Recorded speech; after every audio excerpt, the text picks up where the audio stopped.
청담동 술자리 의혹을 제기했다가 최근 불구속 기소된 김의겸 전 의원에 대한 검찰의 공소장 일부가 공개됐습니다. 김의겸 전 의원이 더 탐사 측과 어떻게 공모했는지 아주 구체적인 장면이 담겨 있는데요. 먼저 김 전 의원이 어떻게 허위 제보를 받게 됐는지부터 살펴보겠습니다. 첼리스트의 목소리입니다. 윤석열 대통령님, 한동훈 법무부 장관 전혀 오지 않았었고요. 저는 그래서 본 적이 없어요. 제 거짓말로 인해서 어쨌든 다 피해를 본 거잖아요. 너무 미안하고 전화가 왔는데 신빙성이 1%도 없다. 그런 식으로 얘기했죠. 자기네들 듣고 싶은 거 계속 듣고 싶은 거고 다 짜집기하고 편집하고 앞뒤가 없어요. 김의겸 의원이 물론 직사적으로 발언해서 그런 일이 벌어졌죠. 팩트체크 안 됐는데 그걸 가지고 얘기한다는 거는 정말 자격이 없다고 생각했어요. 모든 국민들이 다 보고 있는 데인데. 김의겸 전 의원, 그리고 더 탐사에 제보를 한 사람, 지금 들으신 첼리스트의 전 남자친구였습니다. 첼리스트와 이별을 하고 금전 문제를 겪던 중에 청담동 술자리 통화를 제보했다는 게 공소장에 적힌 내용입니다. 여기까지는 익히 알려진 내용이죠. 그런데 지금부터 새로운 내용을 전해드리려고 합니다. 첼리스트가 남자친구 이 씨와 통화를 할 때 저 남자친구의 차를 타고 있었대요. 남자친구와 통화를 할 때 전 남자친구의 차를 타고 있었다. 이것도 좀 의아하긴 합니다만 어쨌든 그래서 이 남자친구 이 씨가 그날 그 차량의 블랙박스 있지 않습니까? 그 블랙박스에 혹시 영상이라든지 음성이라든지 이런 추가 증거가 담겨 있을 수 있으니까 그거를 자신의 차에 있던 블랙박스 메모리 칩을 빼서 김의겸 의원에게 넘겼다는 겁니다. 그리고 김 전 의원은 그걸 포렌식 작업까지 했대요. 그런데 당연히 이게 허위 폭로로 사실상 드러났다 보니까 증거가 없겠죠. 그럼에도 불구하고 김 전 의원이 면책특권이 보장되는 국회 국감 자리에서 이 의혹을 제기했다는 겁니다. 신 의원님. 네.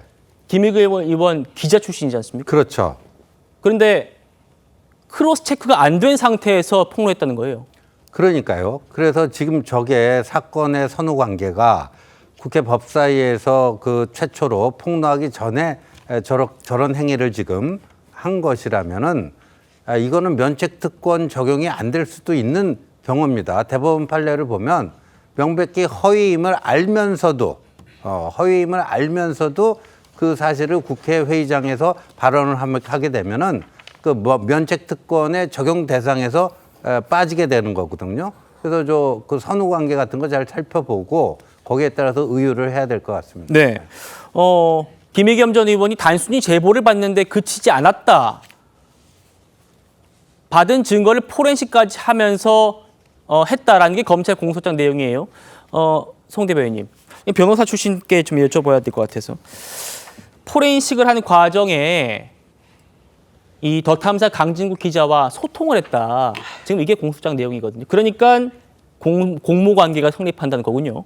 그러니까 저희가 지난주에 이 김의겸 전 의원이 기소됐다는 소식이 알려졌을 때 김의겸 의원이 과거 국회에서 이 더 탐사와 협업을 했다라고 표현했던 영상을 보지 않았습니까? 그 협업의 의미가 어떤 구체적인 행위를 분담한 것이 아니고 단순히 언론사에서 어떤 제보를 받는 형식으로, 그러니까 정치적 의미의 협업을 했다, 이렇게 해석을 하시는 그 야권 인사들도 계셨는데요. 지금 오늘 나온 얘기를 보면은 디지털 포렌식을 통해서 사실관계를 확인하는 작업을 구체적으로 분담을 한 겁니다. 그러면은 그 법적으로는 이제 공동 정범이 성립하기 위해서 공동 가공의 의사와 기능적 행위 지배라고 하는 것이 필요한데, 어려운 법률 용어를 쉽게 좀 풀어서 말씀을 드리면 쉽게 말해서 공범들끼리 행위를 나눠 맡아서 했다는 것입니다. 그러면은 김의겸 의원이 지금 전체적으로 이 허위 보도가 반복되는 과정에서 본인이 수행한 역할이 있잖아요. 디지털 포렌식을 해서 사실관계 여부를 확인을 하고, 그다음에 그런데 증거가 안 나왔으면 안 나왔다고 얘기를 하고 뭔가 중단을 시켜야 될 것인데, 그러기는커녕 그 더 탐사라고 하는 유튜브 매체는 10여 회에 걸쳐서 이걸 계속해서 반복을 하고, 그다음에 김의겸 의원도 국회 법사위에서 이렇게 허위 사실을 적극적으로 얘기를 했기 때문에 이런 전체 일련의 과정을 보면은 역할 분담이 있었다고 보는 것이 검찰의 시각인 것이죠. 그렇군요. 김의겸 전 의원이 이 청담동 술자리 의혹을 제기했던 국감날 더 탐사 측은 국회까지 와서 한동훈 당시 장관을 추궁을 한 걸로 알려졌죠. 당시 상황 보시죠. 거기에 대해서 제가 있었다는 근거를 제시해야죠. 자, 저는 안 있지 않았어요. 그 두 사람이라는 게 더 탐사라는 저를 지금 스토킹하는 쪽하고 같이 야합해서 말씀하신 거잖아요. 그렇죠? 지금 아까도 조금 전에 저한테 또 스토킹할 때 붙어서 이거 물어보던데 지금 그 얘기 같이 하신 거잖아요. 그 혹시 그 스토킹의 배우가 김의겸 의원이십니까? 자, 아니 저보고 거시라고 하셨잖아요. 장관님, 이 국정감사장에 오시기 전에 지금 더 탐사라는 사람들이 찾아와서 방금 김의겸 의원님이 한 질문과 같은 질문했습니까? 똑같이 제가 여기서 왔다 갔다 할 때 여자분 한 분 그리고 남자분 한 분이 똑같은 식의 질문을 하면서 제가 장관 이후에 무슨 술자리 갔었냐, 이상한 술집에 갔었냐, 그리고 청담동을 뭐 19일, 20일 사이에서 갔었냐, 뭐 이런 질문을 했었습니다.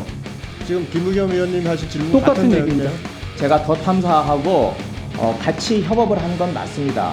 하지만 그걸 야합이라고 말씀하시는 건 지나치다고 생각을 하고 뭔가 오해를 하시나 본데 제가 오늘 아침에 듣고 튼 게 아니고 이 녹음된 분량이 몇 회에 걸쳐서 상당한 몇 시간짜리 통화. 의원님 저 미행하는 것도 같이 하셨습니까 그럼?